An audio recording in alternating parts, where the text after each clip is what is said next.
Good morning, dear students. So, in the previous lecture, we have already started the median exercise and we have understood the meaning of median as well as how to find the median for the uh, raw data, arrayed data, and classified data. And then after that, we have studied the quartile. In that, we have studied about lower quartile, upper quartile, interquartile, okay, and semi-interquartile. I'll explain you in the question, don't worry. And we have studied them for the raw data, arrayed data, and for the classified data we'll study in the exercise. Okay, so here I'm starting with the ninth question because up to eighth question we have done. Okay, the question says the number of problems worked out by a student on 7 days of a week were as follows: 9, 5. So a student, he did this many problems in a consistent 7 days, so we need to calculate the things which are given in the question. So first we need to arrange our data in the ascending order. So this is how I have arranged. As n is equal to 7, the number of terms are there, that is 7. Okay, so first question is lower quartile. They're asking for the lower quartile. So lower quartile formula is n by 4. Okay, n is 7, 7 by 4. 7 by 4 is nearly about 2. Okay, we'll accept 2. Okay, so that is second term. So second term is what? 7. So the lower quartile is equal to 7. Upper quartile is what? 3n by 4. So 3 into 7, 21 by 4, which is nearly or approximately we take it as sixth. So sixth term is what? 15. Okay, third question is semi interquartile range. So semi-interquartile range. Third is interquartile range. So interquartile range formula is what I explained you. That is Q3 minus Q1. Okay, what is Q3? See, upper quartile is Q3, so 15, and lower quartile is called Q1, which is 7. And what is Q2 called? Okay, so answer me this in the with the message that what does Q2 called. I have explained you in the previous video. So 15 minus 7 is what? 8. Semi interquartile range. So semi-interquartile range is nothing but half times of this interquartile, because semi means half. So you need to do half. So 8 by 2 you directly can do, that is 4 will be the answer. What is the meaning of range? So how do we find range? In the ninth class we have seen. How do we find range? Range is nothing but the highest value or highest term minus lowest term. Please write this full. Okay, highest term minus lowest term. Highest term is what? 17, and lowest term is what? 5. Okay, so 17 minus 5 is 12, so its range is 12. Okay, now for the 10th question, I'm doing the C1. Okay, we have to find the lower quartile, upper quartile, and interquartile range for the following distribution. Okay, so how do we do that? We are given the variate and we are given the cumulative frequency. Okay, so all the things are already given there, that is cumulative frequency is already there. So okay, let's do this. Okay, so like this 10th C I'm doing. This is the variate which is already arranged in the ascending order, so we don't need to arrange it. Okay, and this is the cumulative frequency, so which is to a very good thing for us because we actually need to find the cumulative frequency. So both the things are ready made for us. Okay, now we need to find the lower quartile. What is the formula of lower quartile? N by 4 th term. Okay, what is n here? See this 56, the last term of cumulative frequency is always the total of the frequency. Okay, so 56 by 4, 56 by 4 is 14. So 14th term. Now how to calculate 14th term? So I already told you that in the cumulative frequency column, the number which is just greater than this number, so 14th, which is just greater 21, because 21 is the just greater than 14th term. Okay, and what is its variate? 20. So 20 is the lower quartile of this one. Okay, second thing is what? Upper quartile, which is 3n by 4. Okay, or 4 into 14, because we already find n by 4, so 3, We already found n by 4 14. So 3 into 14, which is 42. So 42nd term. So 42. Now how will you find the 42 term? 42 is already there and 42. So we don't need to see the greater. It is already 50. So 50 is the upper quartile. And interquartile you can easily do. Interquartile is Q3 minus Q1. Okay. So Q3 minus 50 minus 20, which is 30. So 30 is the answer. Okay. Okay, now see question number 11, how it is done.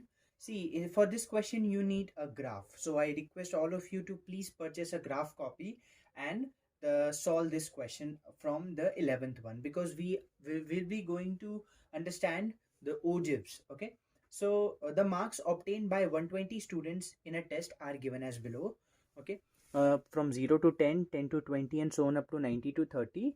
And see, I have written here frequency. So this is the frequency column: 5, 9, 16, 22, 26, 18, 11, 6, 4, 3. Okay, and this is the cumulative frequency I have written.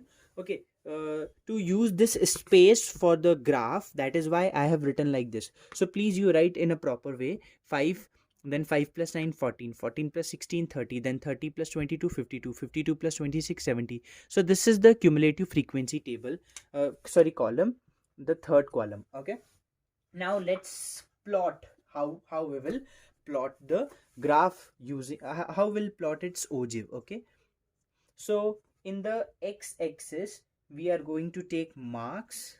Okay, and for the y-axis we are going to take the cumulative frequency. This is fixed in the every ogive. You have to do like this. So marks are starting from 0 and it ends up to 100. Okay, so I'll write from 0 to 100 here. And if you see your cumulative frequency values, it is the minimum value is 5 and the maximum value is going up to 120. So we'll be using 10 10 divisions: 0, 10, 20, and so on. Okay, so let me just make it. Okay, so as you can see, I have labeled it like this. Now let's start our plotting. Okay, so 0 to 10, which means on x-axis 10, and on the y-axis you have to take cumulative frequency. So always remember the upper class of the intervals and the cumulative frequency. So on 10, 5. So this is the 10 and 5 could be here. So 10 comma 5. Okay, then next one is 20 and 14. So 20 is here, so 14 could be in between. So 20 and 14. Okay, then 30 and 30. So 30 is here, 30 is here, both the 30s are here. 40 and 52. Okay, so 40 and 52 could be somewhere here. Then 50, 78. 50 and this is 50 and 78 could be here. Okay, like this. Then 60 and 96. Okay,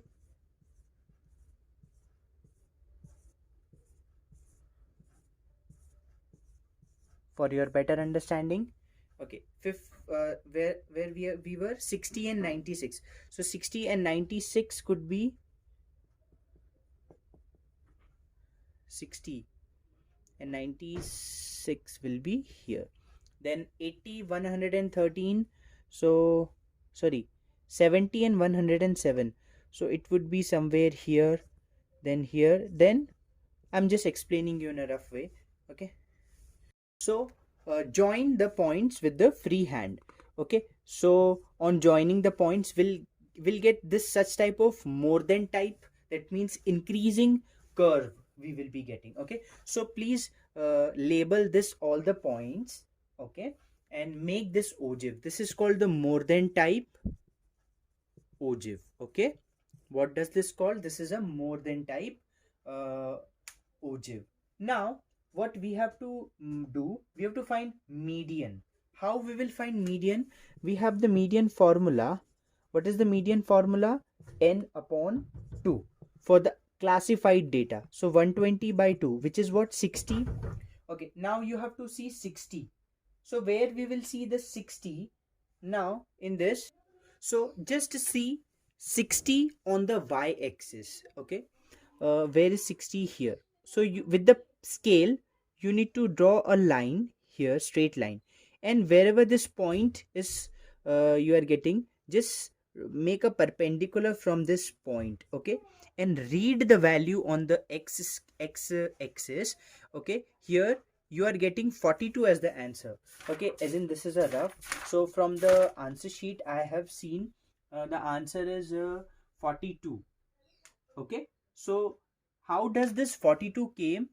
The 60, as we have calculated, median is n upon 2 for the classified data, which is 60. So from the y-axis I made a perpendicular down, and here also, and I got 42 as a answer. For the lower quartile, how we will calculate? We know for the lower quartile,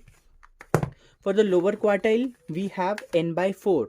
Okay, so lower quartile is n divided by 4, which is 120 by 4, and 120 by 4 is what? 30. Again, from here just see 30, as we already know that for 30 we have the value. So with 30 is, you'll get 30 only here as the answer. Okay, so 30 is the lower quartile. Similarly, can you find the upper quartile by applying 3n by 4 formula? Okay, so please find that upper quartile. Fourth question is the number of students who obtained more than 75% in the test. So how many of the students who like obtain more than 75%? Okay, so just see here, the 70 so more than 75% marks. So as in the x-axis we have taken this axis as a marks.